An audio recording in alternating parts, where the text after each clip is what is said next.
ধর্ম আমার, ধর্ম তোমার, যে যার ধর্ম তার কাছে।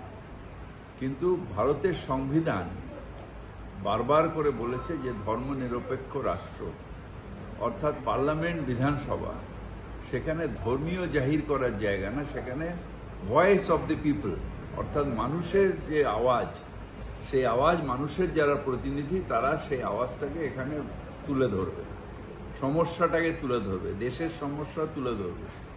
এটা হচ্ছে বিধানসভা। আমি পার্লামেন্ট বা বিধানসভায় যাব গিয়ে কোনো ভারতের সংবিধান মানব না, আমি যা ইচ্ছে তাই করব, যে কাজটা আমার মন্দিরে করার দরকার, যে স্লোগানটা আমার মন্দিরে দেওয়ার দরকার বা মসজিদে দেওয়া দরকার, সেটা যদি বিধানসভায় দিই, তাহলে বিধানসভাটা বিধানসভা থাকবে না। তাই এটা অত্যন্ত জরুরি প্রত্যেকটা এর আমাদের যারা মেম্বার, বিশেষ করে বিরোধী মেম্বার, যে আগে কনস্টিটিউশনটা পড়া, প্রসিডিওর অফ দি অ্যাসেম্বলি পড়া। ওনাকে মাইলেজ নিতে দেব না।